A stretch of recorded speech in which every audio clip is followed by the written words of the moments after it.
Memo bibia kwa baba zenga TV so. Yeman pinini ebeje Dr. Bawumia trending ni na lese nra. Wanye central for Asia. No mushia no sembe brena no mubisa no.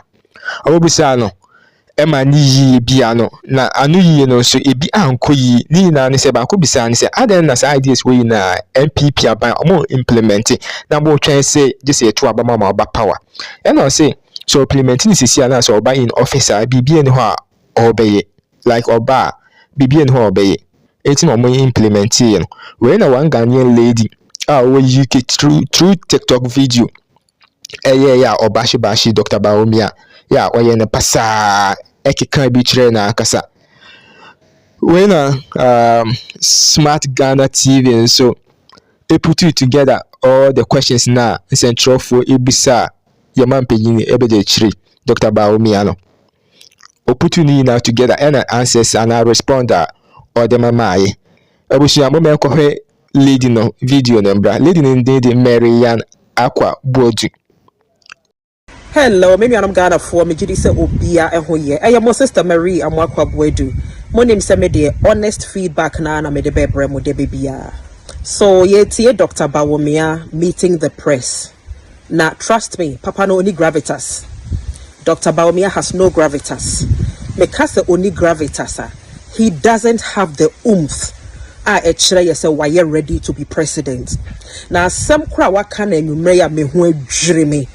Me bisa me ho say enti UK ha anko bi beto aba ma papai and the answer is no. As some obabeka na enyumre ne say ono senka journalist ba ko bisa na question say aden na ne niema ni bi na won manifesto no mo the niema ni bi anko betumi start ya ye ho adwuma sese ya no on sha ase enye asema Dr. Bawumia ba beka kire Ghana fo enyumre ne say na se okasa o sha ase ya niema ni bia ono nko beden wanya manifesto e beden wanya niema binum ato ho a oba obeye meaning say problems ni bebre na Ghana famu no economy ni na ade no papa no no create problems no because for the longest time you be mo Ghana for we've been asking say na ni ideas bebre be ya obo hu de re denti na wanfa ebinom ammoa President Akufo-Addo so that by this time can more exit and can more credibility munyuma bibia ka Ghana this is a Zinga TV with womo but ene you many you say Dr. Bawumia sa o sheda what creative problem no sebe ono abetumi atwa ne ho abeka kire say ono nko na wo bold solutions to those problems. Dr. Bawumia on kano kware nyamisuro ba kupo say eninimu now when it comes to scholarships and also yebisa na ho question something lad in bisa sa question at the obeya fa ho in terms of Ghana for bi no ma abedi abrochire ha scholarship secretariat near they ain't me honor ma ene ba be deported wo free UK ha some symbol universities ni beti some say Warwickshire University, Nottingham University near the Dr. Bawumia to papa so but when it comes to scholarship for example Dr. Bawumia me pesa me kai ne say ne yere Samira Bawumia ne wofa se Farouk Ramadan or J scholarship ni bi sika kese pa university no sokora wa ma Brunel University wa ma sa sika no Dr. Bawumia oya hodie yana obetua magana fo baka na oti ase osoro abegina aka say onye corrupt na po running mate oti ho no ono say scholarship or GB na no na po oberi ten sika na look Ghana for mamuma yin waste time. Bawumia is mentally exhausted, he's drained. Ahom ka bia ni ni mu biomu a sebe obetimi dia ba be di mampanyini mamuma yen waste yen time mamuma yen fa nye party ninti Dr. Bawumia was a to abanity and a kesi only to offer Ghana for like for you to say and near money be was a wisha say any say and can burden when your manifesto really Obekasa will UK ha and get away with it Obuwa ka Sky News Ochena LBC, all the media platforms in the UK. Waka wunyaso, kawunyaso. Enti yensampa. The former President Mahama on his campaign tour in Western North region claimed Cocoa Board is on the verge of collapse. Do you believe Cocoa Board has collapsed? And what is your plans for Cocoa Board? Cocoa Board is on the verge of collapse. I'm not aware of that, but we'll look at that. I cannot comment on that. It's not. I don't know where the data is coming from. My name is Nana Okesi. I work with Peace FM. You have promised abolishing bed tax, e-levy, flat import duty, one-time tax amnesty, among others. If you really believe that that is what Ghana needs, why should we wait till you become the president and not implement it now? Was that we wanted to do these tax reforms, import duty, flat tax, tax amnesty, and so on. But why don't I do it now? And why do I want to? I must have a manifesto. Otherwise, if I do everything now, if I could, what would I do when I come into office? I mean, how can you do everything now? Even President Mahama, former president, who was president, I'm only vice president, but he was president. Why didn't he do everything then?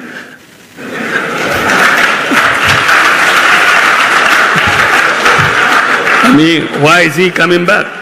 He had full authority. I don't have full authority. The budget that has gone to Parliament, which has been passed, is not my budget. Is it my budget? It's not my budget.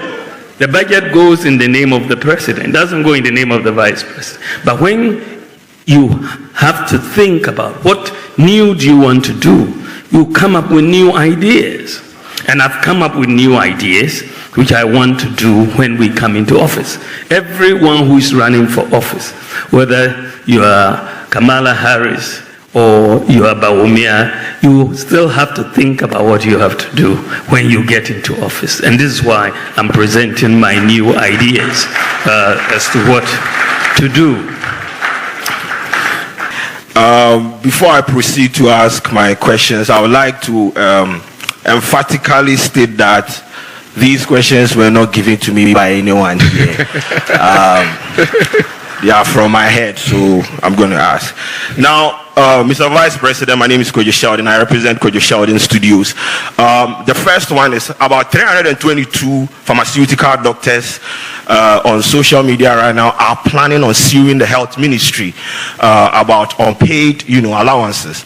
Now, for someone that has highlighted in your manifesto that when voted into power, you are going to, improve or help improve the condition of services when it comes to conditions of service when it comes to our health people. For right now that you are the vice president, what can you do to help these pharmaceutical, doctors who are, contemplating on suing the Ministry of, Health? My second question borders. No, Koyo. Don't do that to me. Mr.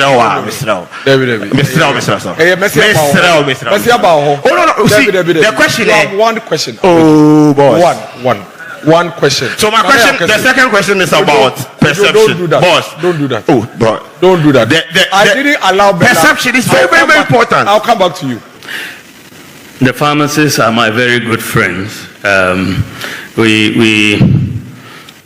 But you're talking about 322 pharmaceutical doctors who are threatening to sue the Ministry of Health for their allowances. Again, I want to take this one up. This is the first time I'm hearing about this particular issue.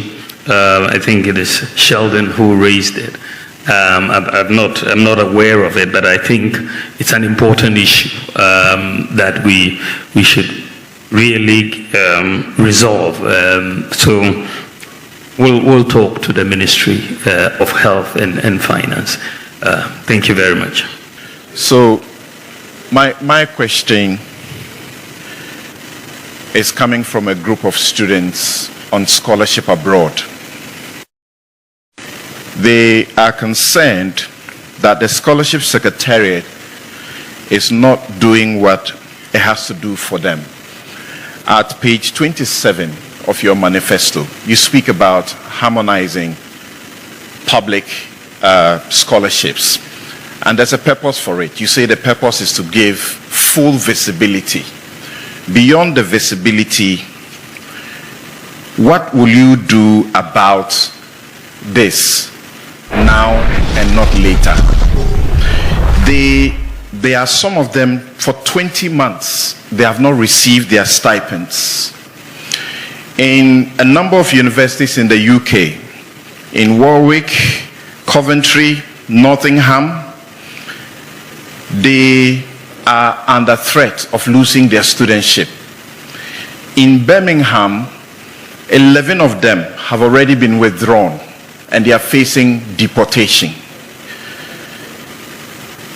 Will you inquire, particularly knowing about the Fourth Estate's investigations dubbed Scholarship Bonanza, about what appears to be a racketeering in that place? And will you forbid and prohibit politically exposed persons wealthy enough, known in society, from accessing these scholarships? Thank you. I think the question is very well. Samson talked about the scholarship students and all of that, and I think this is a very, very important issue.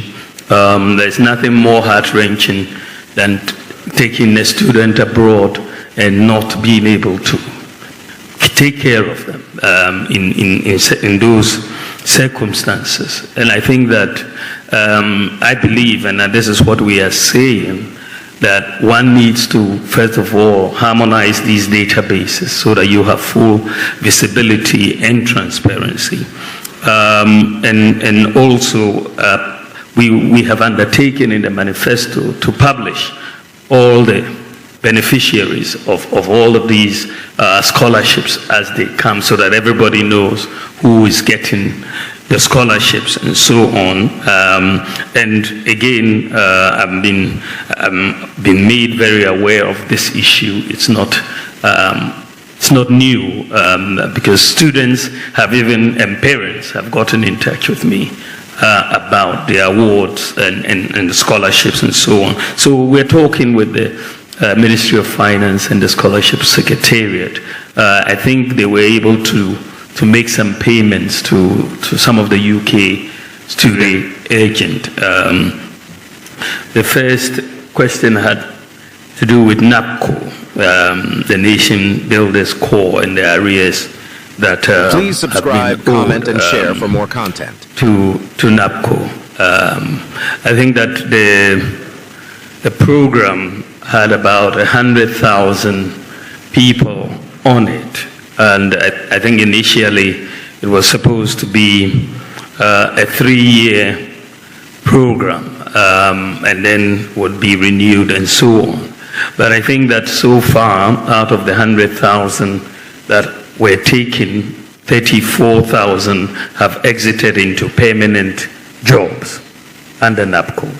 And the others are still, but I think that the issue that Bella raises is the arrears and how we are going to deal with it. I've raised this issue because this is not really, there's some information that has come to me already about the arrears in the NAPCO program, and I've raised this issue with the Minister for Finance and trying to persuade them to make these arrears payments. So we will follow that up on behalf of the NAPCO employees. The second issue had to do with providing better health care in the manifesto and the issue of cars and how these will affect local but we will leave it open for discussion, and that's what we've done. Thank you so much for watching. Kindly don't forget to like, comment, share, and subscribe. Stay safe till we meet in the next one. I love you, and it's bye for now.